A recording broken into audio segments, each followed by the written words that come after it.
analis valuta asing. Apa kabar Pak Reza? Jadi akhirnya rupiah sempat melemah. Ini ada yang fundamental atau ada hanya kena profit taking atau seperti apa menurut Anda kemarin ini?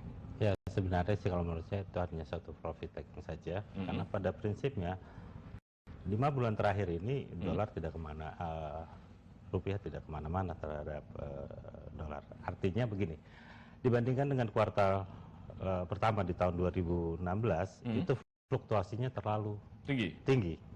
Dan sementara kalau kita lihat di kuartal pertama 2017 ini kisarannya hanya sekitar 13.000. Ya, 13.300-an ya. Ya, tidak terlalu jauh. Apa yang membuat situasi itu terkesan begitu stabil bagi rupiah? Baik, kalau kita lihat bahwa memang ada beberapa faktor, yaitu kebijakan moneternya dari Indonesia cukup baik, lalu data perekonomian Indonesia juga cukup baik, kalau menurut saya, dan faktor lainnya politik. Politik saat ini kita lihat kan hanya di media saja ramainya, tapi pada kenyataannya kita lihat aman-aman saja. Dan yang pada turun ke jalan orang-orang, betul, bisa sampai ratusan ribu sampai sejuta katanya. Betul, tapi itu hanya sebentar efeknya. Pada saat rupiah pada saat itu langsung melemah sebentar, dia akan kembali lagi. Ini melihat ini kalau menurut saya bahwa fondasi dari perekonomian Indonesia cukup baik. Ya. Jadi sentimen dari dalam negeri cukup positif. Cukup positif menurut saya. Situasi makro terkendali. Kalau untuk makro memang sulit untuk kita katakan bahwa Indonesia bisa mengendalikan apa yang terjadi di market global, tetapi dengan adanya kasus Donald Trump memecat petinggi FBI, tentunya ini membawa suatu ketidakpastian bagi US dollar sendiri. Jadi kalaupun ada yang perlu diwaspadai itu lebih banyak dari faktor eksternal. Ya, kalau menurut saya faktor eksternal harus lebih diwaspadai.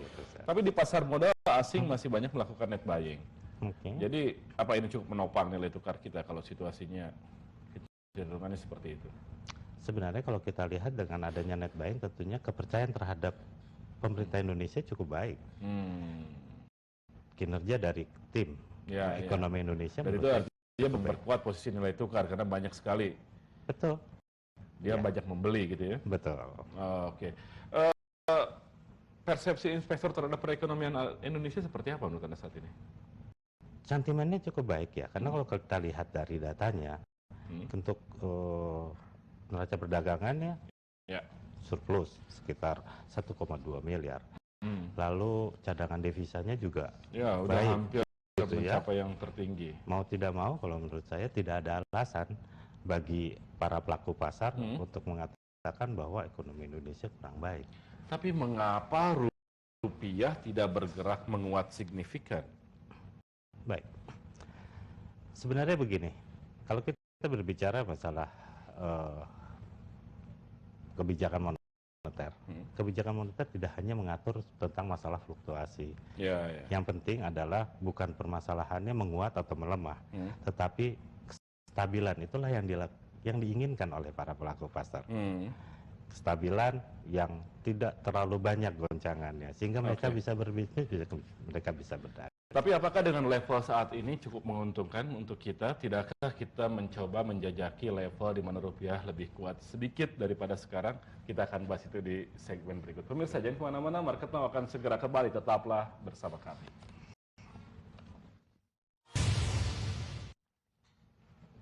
Terima kasih Anda masih bersama kami di Market Now. Sesi pertama kita masih membahas tentang geliat nilai tukar rupiah sepanjang kuartal pertama 2017 serta seperti apa prospeknya hingga ke depan nanti. Saya masih bersama dengan Reza Aswin, seorang analis valuta asing.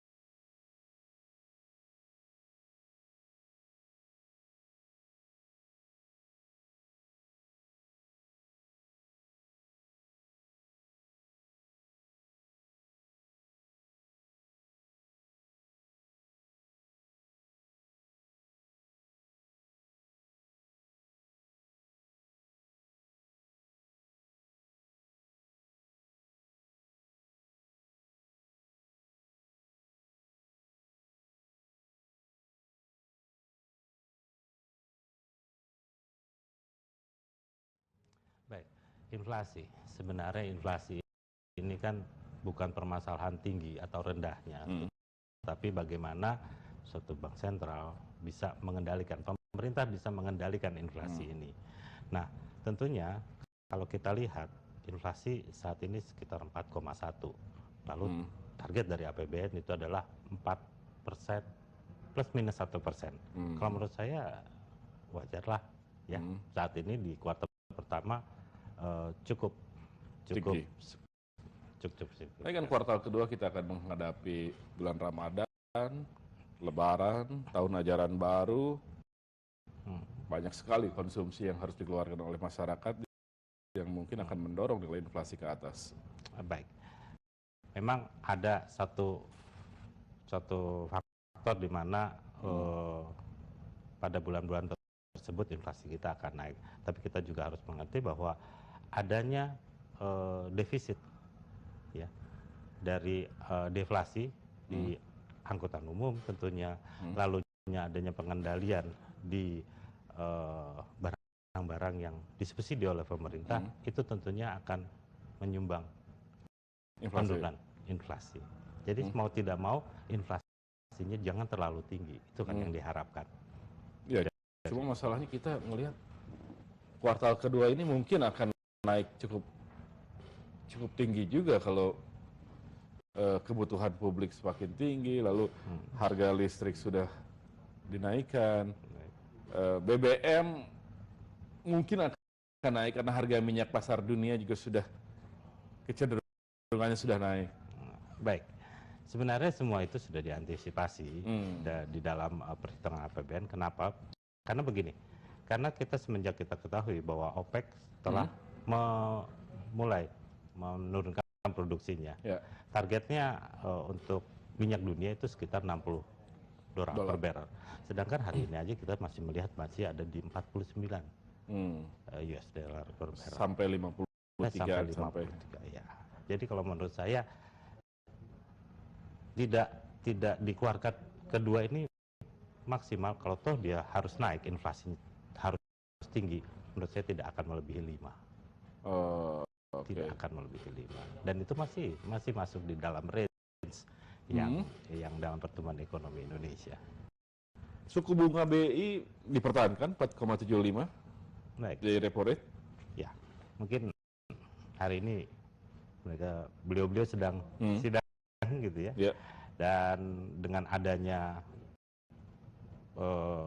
tingkat pengangguran yang tidak terlalu tinggi kalau menurut saya, lalu juga surplus di neraca perdagangan, dan inflasi juga tidak terlalu tinggi gitu ya, menurut saya BI rate pasti akan tetap di 4,75%. Cukup ideal menurut Anda? Menurut saya untuk saat ini cukup ideal, cukup baik, karena mau tidak mau suku bunga hanya dikaitkan, tidak hanya untuk masalah fluktuasi mata uang saja, tetapi yang penting adalah suku bunga itu untuk pengendalian inflasi yang tidak terlalu tinggi. Apabila inflasinya tinggi, tentu BI pasti akan menaikkan suku bunganya. Lalu bagaimana Anda melihat rencana The Fed sepanjang 2017 ini? Baik, The Fed memang saat ini suku bunganya 1%, dan dia akan menaikkan sekitar 2-3 kali. Anda yakin masih bisa 2-3 kali kalau melihat situasi di Amerika terakhir ini? Baik, kalau ngelihat datanya, kita melihat bahwa tingkat pengangguran di Amerika sudah mencapai 4,4%, inflasinya juga sudah melebihi 2%. Belum sampai 2. Sudah sekitar 2,4%, 2,2% untuk saat ini. Nah, yang membuat The Fed itu agak sulit untuk menaikkan suku bunga itu adalah situasi perekonomian global tentunya. Karena ini akan membebani perekonomian global ke depannya. Pada saat The Fed cepat-cepat menaikkan suku bunga. Tapi isunya sebenarnya bukan itu. Isu yang terbesar adalah pengurangan besar-besaran neraca the Fed, ya. Ini yang paling balance sheet-nya dia akan mengurangi besar-besaran. Ini yang menjadi topik. Apa dampaknya kalau dari situ? Begini, saat ini neraca the Fed sudah mencapai 4,4 triliun. Apabila itu terus membesar, tentunya inflasi bisa tidak terkendali.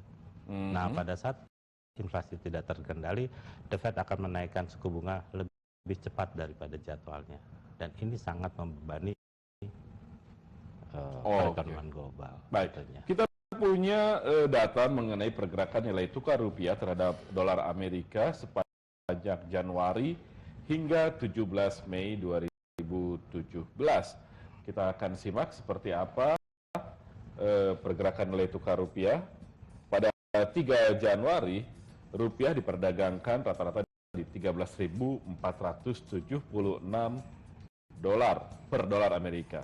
Di 1 Februari di 13.368, 1 Maret di 13.363, 4 April di 13.325, dan di 17 Mei 13.324. Jadi agak menguat, tapi sangat tipis. Baik. Sangat-sangat tipis. Ya. Sebenarnya yang di faktor eksternal menurut saya jauh lebih besar. Ketidakpastian the Fed untuk menaikkan suku bunga, penundaan untuk menaikkan suku bunga, kemungkinan dia akan menaikkan suku bunga tanggal 14 Juni, itu yang membuat dolar masih terus rupiah masih terus. Kita akan bahas itu seperti apa kemungkinan alternatif yang akan diambil the Fed terkait dengan kebijakan moneter mereka yang pasti akan berpengaruh juga terhadap pergerakan rupiah di Indonesia. Saat lagi Pak Reza dan pemirsa, kami akan segera kembali usai pariwara. Tetaplah bersama kami di Market Now.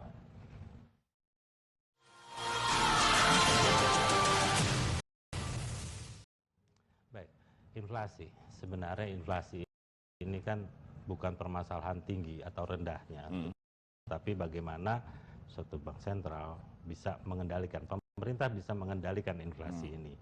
Nah, tentunya kalau kita lihat inflasi saat ini sekitar 4,1.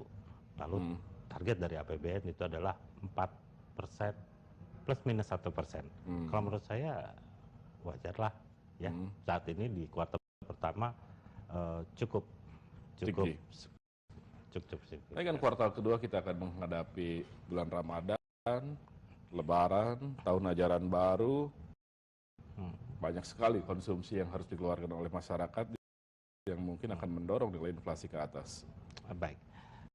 Memang ada satu faktor di mana pada bulan-bulan tersebut inflasi kita akan naik. Tapi kita juga harus mengerti bahwa adanya defisit ya dari deflasi di angkutan umum tentunya, lalu adanya pengendalian di barang-barang yang disubsidi oleh pemerintah, itu tentunya akan menyumbang penurunan inflasi. Jadi mau tidak mau inflasinya jangan terlalu tinggi, itu kan yang diharapkan. Ya, cuma masalahnya kita melihat kuartal kedua ini mungkin akan naik cukup tinggi juga kalau kebutuhan publik semakin tinggi, lalu harga listrik sudah dinaikkan, BBM mungkin akan naik karena harga minyak pasar dunia juga sudah kecenderungannya sudah naik. Baik, sebenarnya semua itu sudah diantisipasi di dalam perhitungan APBN. Kenapa? Karena begini, karena kita semenjak kita ketahui bahwa OPEC telah mulai menurunkan produksinya. Targetnya untuk minyak dunia itu sekitar $60 per barrel. Sedangkan hari ini aja kita masih melihat masih ada di 49 US dollar per barrel. Sampai 53. Ya. Jadi kalau menurut saya tidak di kuartal kedua ini maksimal, kalau toh dia harus naik, inflasinya harus tinggi, menurut saya tidak akan melebihi 5. Tidak akan melebihi 5. Dan itu masih masuk di dalam range yang dalam pertumbuhan ekonomi Indonesia. Suku bunga BI dipertahankan 4,75 Baik, di repo rate. ya mungkin hari ini beliau-beliau sedang sidang gitu ya. Ya. Dan dengan adanya tingkat pengangguran yang tidak terlalu tinggi kalau menurut saya, lalu juga surplus di neraca perdagangan, Ya. dan inflasi juga tidak terlalu tinggi gitu ya. Menurut saya BI rate pasti akan tetap di 4,75%. Cukup ideal menurut Anda? Menurut saya untuk saat ini cukup ideal, cukup baik, karena mau tidak mau suku bunga hanya dikaitkan, tidak hanya untuk masalah fluktuasi mata uang saja, tetapi yang penting adalah suku bunga itu untuk pengendalian inflasi yang tidak terlalu tinggi. Apabila inflasinya tinggi, tentu BI pasti akan menaikkan suku bunganya. Lalu bagaimana Anda melihat rencana The Fed sepanjang 2017 ini? Baik, The Fed memang saat ini suku bunganya 1%, oke, dan dia akan menaikkan sekitar 2-3 kali. Anda yakin masih bisa 2-3 kali kalau melihat situasi di Amerika terakhir ini? Baik, kalau ngelihat datanya, kita melihat bahwa tingkat pengangguran di Amerika sudah mencapai 4,4%, inflasinya juga sudah melebihi 2%. Belum sampai 2. Sudah sekitar 2,4%, 2,2% untuk saat ini. Nah, yang membuat The Fed itu agak sulit untuk menaikkan suku bunga itu adalah situasi perekonomian global tentunya. Ya. Karena ini akan membebani perekonomian global ke depannya pada saat The Fed cepat-cepat menaikkan suku bunga. Tapi isunya sebenarnya bukan itu. Isu yang terbesar adalah pengurangan besar-besaran neraca The Fed, ya. Ini yang paling balance sheet-nya, dia akan mengurangi besar-besaran. Ini yang menjadi topik. Apa dampaknya kalau dari situ? Begini, saat ini neraca The Fed sudah mencapai 4,4 triliun. Apabila itu terus membesar, tentunya inflasi bisa tidak terkendali.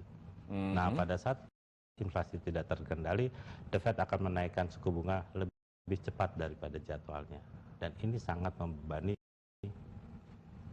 perekonomian global. Baik, tentunya. kita punya data mengenai pergerakan nilai tukar rupiah terhadap dolar Amerika sepanjang Januari hingga 17 Mei 2017. Kita akan simak seperti apa pergerakan nilai tukar rupiah. Pada 3 Januari, rupiah diperdagangkan rata-rata di 13.476 dolar per dolar Amerika. Di 1 Februari di 13.368, 1 Maret di 13.363, 4 April di 13.325, dan di 17 Mei 13.324. Jadi agak menguat, tapi sangat tipis. Baik. Sangat-sangat tipis. Ya. Sebenarnya yang di faktor eksternal menurut saya jauh lebih besar. Ketidakpastian The Fed untuk menaikkan suku bunga, penundaan untuk menaikkan suku bunga, kemungkinan dia akan menaikkan suku bunga tanggal 14 Juni, itu yang membuat dolar masih tertolong. Rupiah masih tertolong. Kita akan bahas itu seperti apa kemungkinan alternatif yang akan diambil The Fed terkait dengan kebijakan moneter mereka yang pasti akan berpengaruh juga terhadap pergerakan rupiah di Indonesia. Saat lagi Pak Reza dan pemirsa, kami akan segera kembali usai pariwara. Tetaplah bersama kami di Market Now.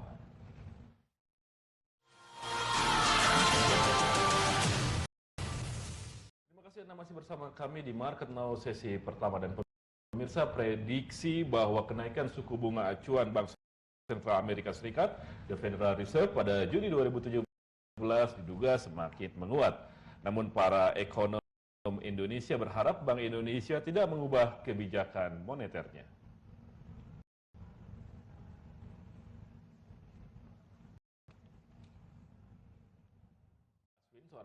analis valuta asing yang juga membahas mengenai geliat nilai tukar rupiah, utamanya terhadap dolar Amerika. Tadi juga sudah disebutkan beberapa faktor yang mungkin akan menjadi sentimen dari kebijakan The Fed. Jadi seperti apa saja menurut Anda kemungkinan yang akan diambil The Fed Juni 2017 ini? Sebenarnya 2017 ini The Fed pasti akan menaikkan suku bunganya 2-3 kali di bulan Juni, September, dan Desember. Permasalahannya adalah pengurangan neraca perbankan Amerika. Itu yang menjadi yang paling ditakutkan oleh ekonomi global.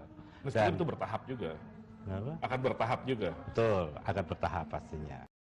Dan tentunya ini yang membuat percepatan kenaikan suku bunga, sehingga fluktuasi di pasar akan menjadi lebih fluktuatif, dan fluktuatif itu menyebabkan suatu ketidakpastian. Dan yang paling penting adalah Amerika sedang, dan di negara lainnya juga, menghadapi suatu kasus namanya geopolitik. Ini yang paling sulit dikendalikan.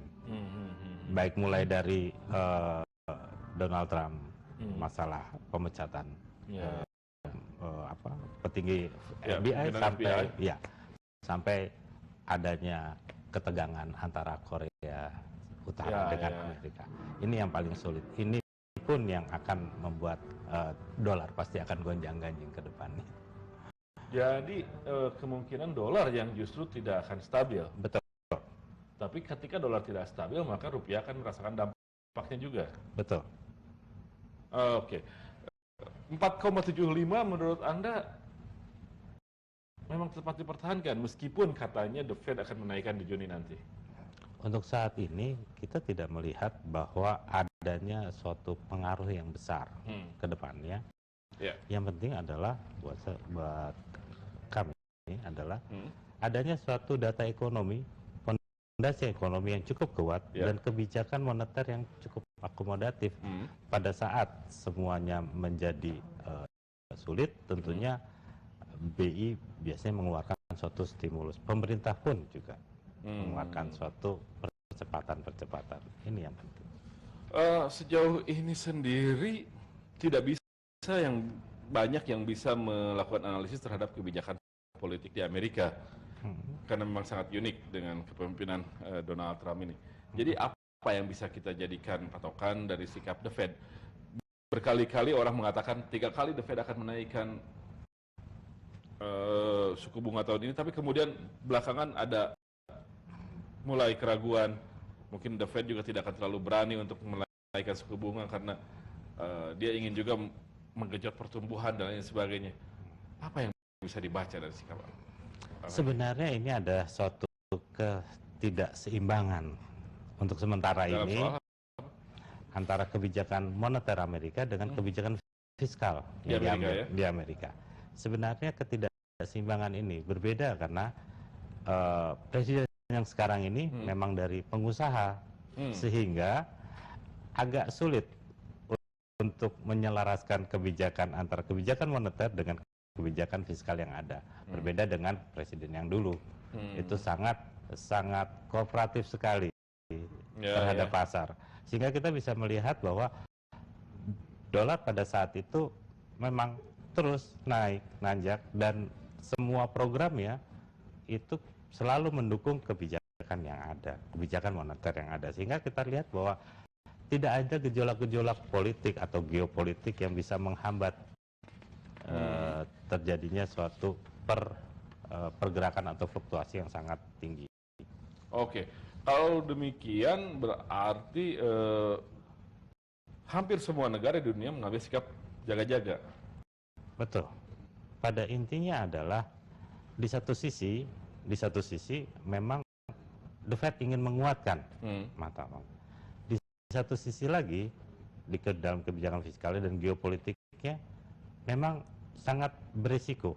Kita sudah ketahui bahwa Amerika adalah negara yang paling besar di dunia dengan perekonomian paling besar. Kita ketahui apabila Amerika mempunyai suatu perkembangan ekonomi yang baik, pasti akan berdampak ke semuanya, termasuk ke dalam Indonesia. Nah, bagaimana sekarang dengan perekonomian Amerika apabila tidak stabil? Tentu ini juga menimbulkan suatu ketidakpastian bagi para investor. Kalau Anda masih mengingat lagi program-program programnya Donald Trump. Di awal dia cenderung proteksionis, berusaha untuk memaksakan sebuah industri kembali tumbuh di Amerika Serikat dengan berbagai macam cara, termasuk dengan meningkatkan defisit APBN-nya Amerika. Apa ini dampak terhadap situasi moneter dunia? Baik, sebenarnya programnya adalah bagus, adalah mengembalikan semua perusahaan-perusahaan yang membuat pabrik di luar Amerika dan kembali ke Amerika dengan tujuan apabila membangun pabrik di Amerika akan diberikan suatu potongan pajak yang lebih besar dibandingkan. Nah, apabila semua negara di dunia melakukan hal yang sama, menurut saya tidak ada suatu perdagangan global. Tidak ada lagi ekspor impor yang berjalan dengan baik karena setiap negara akan memenuhi kebutuhannya sendiri. Dan ini juga menurut saya yang akan membuat semuanya menjadi tidak seimbang. Bagaimana ceritanya Pak apabila China hanya memproduksi untuk negaranya sendiri, begitu juga dengan Eropa. Tapi pada saat ini kan tetap saja dolar merupakan mata uang utama dunia. Amerika mungkin hanya satu-satunya negara yang bisa mengekspor mata uangnya ke negara-negara lain. Tapi dengan sikap Donald Trump seperti ini, apakah masih tetap orang akan menilai dolar sebagai mata uang utama dunia? Kita akan bahas itu di segmen berikut. Dan pemirsa, kami akan segera kembali, tetaplah bersama kami di Market Now.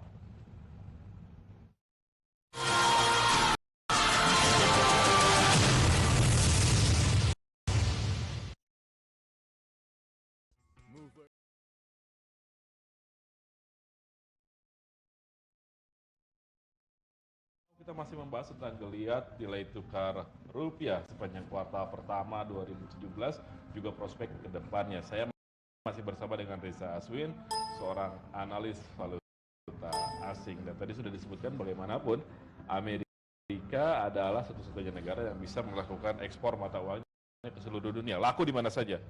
Mau Anda di gurun pasir, mau Anda di kutub utara, Anda pegang dolar, itu tetap bisa diperdagangkan.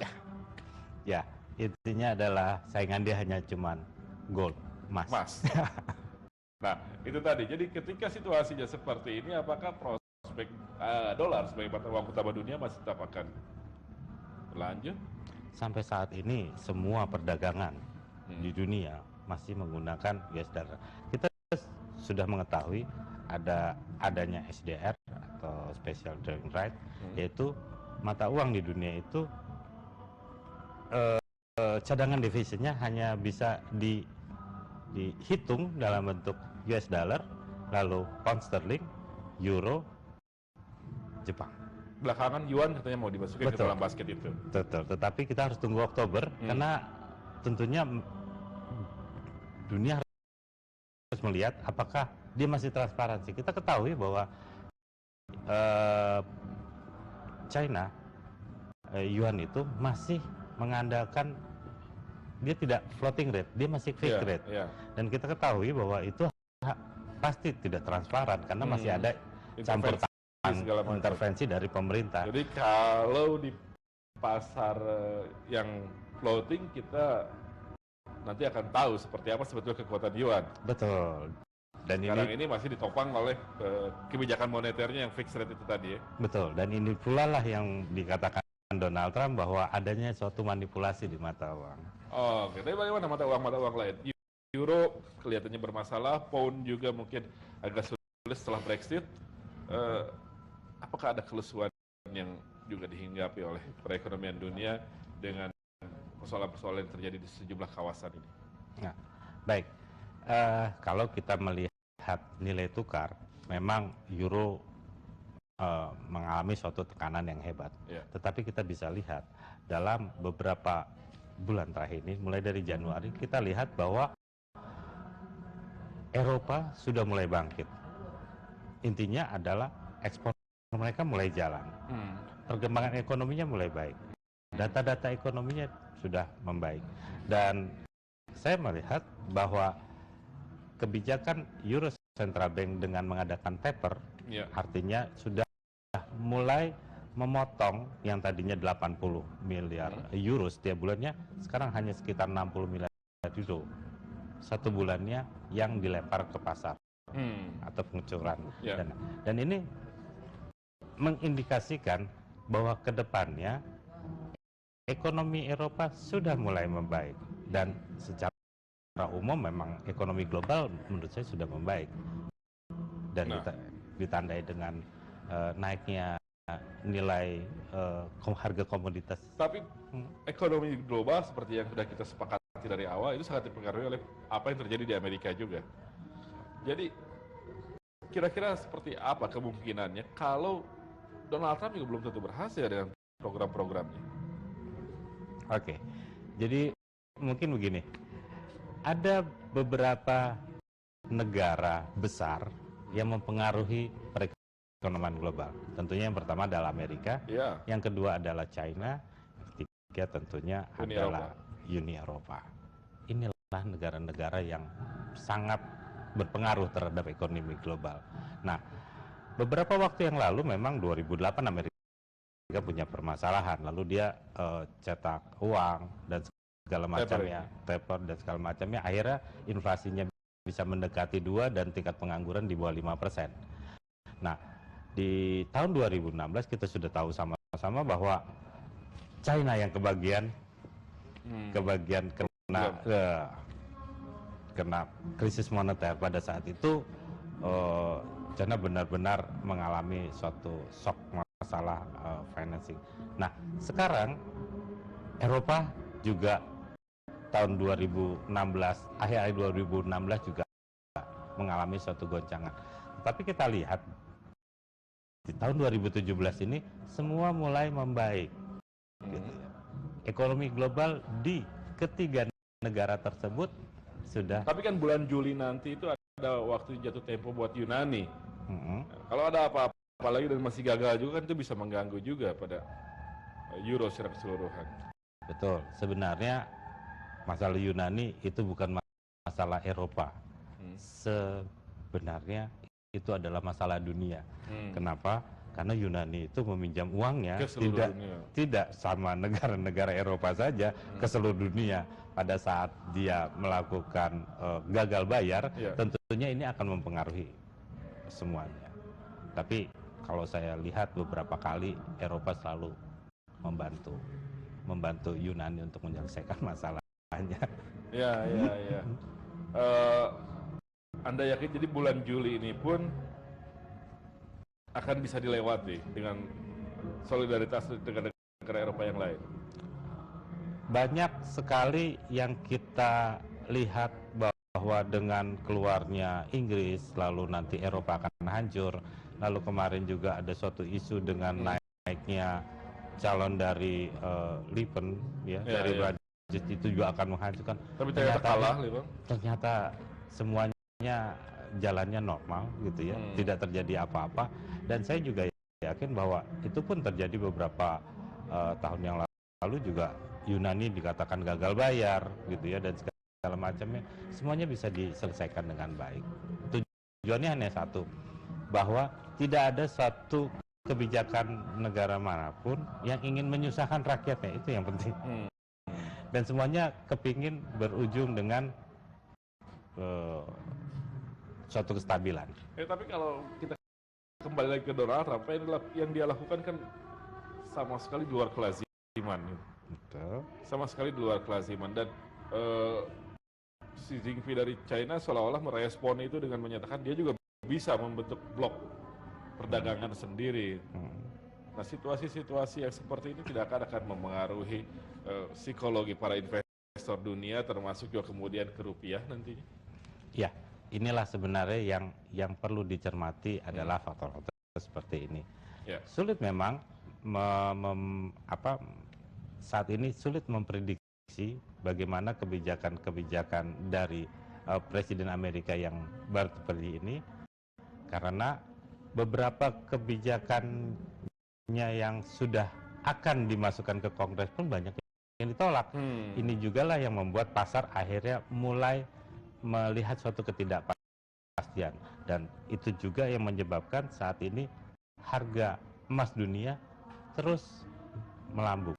Itu kita lihat dengan banyak pelaku pasar yang akhirnya lari ke safe haven.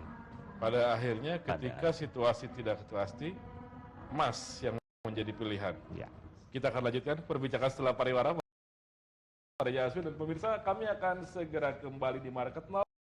Tetaplah bersama kami.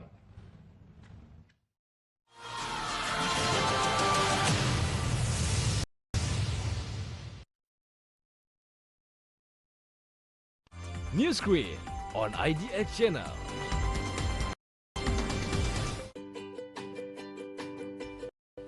Ingin berinvestasi di pasar modal?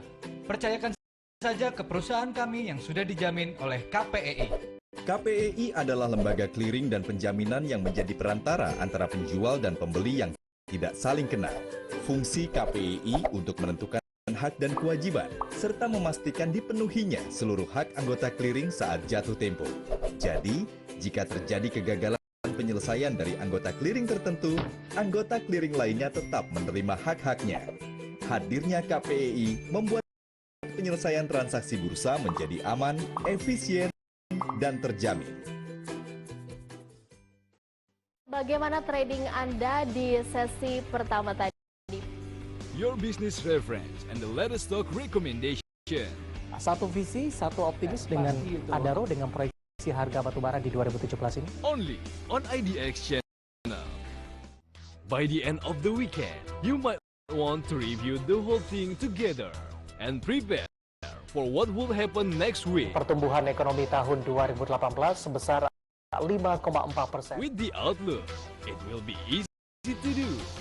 IDX Channel Special Report membedah untuk Anda.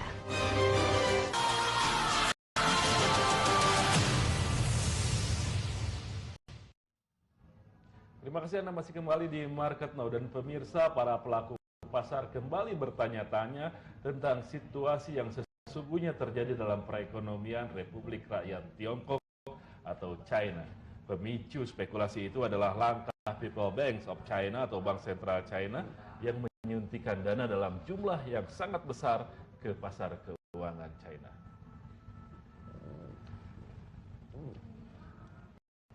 People Bank of China atau PBOC mengguyur pasar perbankan melalui operasi pasar dengan dana segar mencapai 24,67 miliar dolar Amerika. Ini merupakan suntikan dana segar terbesar sejak 19 Januari 2017. PBOC mengguyur dana segar karena pasar mengalami pengetatan likuiditas. Likuiditas mengetat karena ramai terjadi transaksi pembayaran pajak korporasi dan jatuh tempo repo. Adapun suntikan dana dilakukan untuk mencegah kenaikan risiko likuiditas terhadap ekonomi. Rinciannya sebesar 150 miliar yuan diguyur ke pasar melalui instrumen 7 days reverse bond repo. PBOC lebih memilih untuk menggunakan instrumen jangka panjang ketimbang jangka pendek. Tujuannya adalah untuk mengurangi risiko dan volatilitas jangka pendek.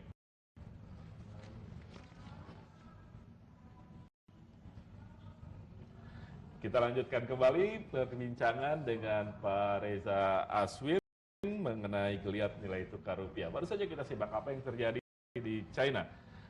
Pengetatan likuiditas terjadi apa? Likuiditas yang ketat terjadi di sana. Bank sentralnya melakukan operasi pasar dengan melepas atau menahan adanya suatu pelonggaran likuiditas. Ya. Nah, kalau kita berbicara masalah pelonggaran likuiditas, tentunya pasti ada banyak sekali suatu kemudahan, ya, baik dari kebijakan moneternya, tapi yang jelas ada suntikan dana ke pasar, pasti akan menimbulkan suatu kelemahan. Mereka tidak memilih instrumen suku bunga, tapi memilih instrumen operasi pasar. Nah, ini yang kadang-kadang ini menjadi tanda tanya pasar, ketidaktransparansi daripada bank sentral dari China. Kita tahu bahwa intervensi itu memang dibutuhkan untuk melakukan suatu operasi pasar. Tetapi sesuatu yang mendadak itu tentunya akan membuat suatu hal yang tidak baik ke depannya. Kita melihat bahwa dia lakukan ini itu karena dia melihat bahwa stabilitas dolar tidak terlalu baik untuk jangka waktu yang panjang. Pemeriksaan FBI terhadap Donald Trump ini dinyatakan seperti akan berlanjut. Ketakutan-ketakutan itu sebagian memang mengatakan dolar sebagai safe haven juga. Tapi yang jelas bahwa kita melihat yen terus menguat dan harga emas juga terus menguat. Jadi kebanyakan investor sekarang sedang melepas dolar, memilih safe haven yang lain. Betul. Untuk saat ini seperti itu.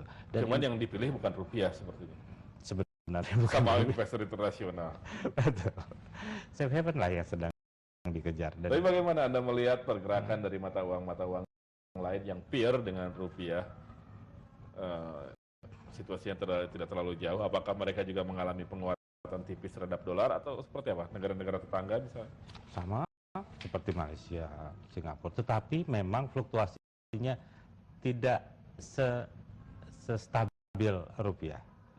Dibandingkan dengan Brazil, dibandingkan dengan Singapura dollar, dibandingkan dengan ringgit Malaysia, Indonesia jauh lebih stabil kalau menurut saya. Indonesia jauh lebih stabil. Jauh lebih stabil. Itu apakah karena makronya atau apa yang membuat kita lebih?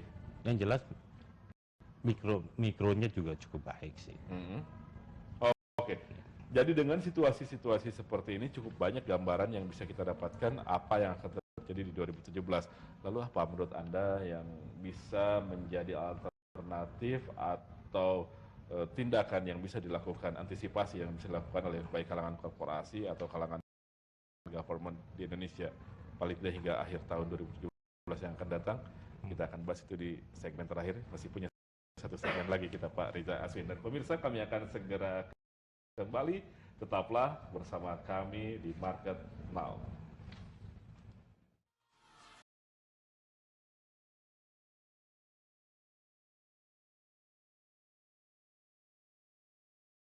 Semuanya stabil, ekonominya membaik, dan tidak ada ancaman. Nah, safe haven di harga-harga seperti ini memang harga untuk dibeli, tetapi tentunya untuk jauh menjadi investasi yang panjang, jauh lebih menarik dolar untuk saat ini menurut mungkin saya. Sebagai hedging aja sebentar. Ya, kira-kira untuk hedging sebentar. Oke, baik.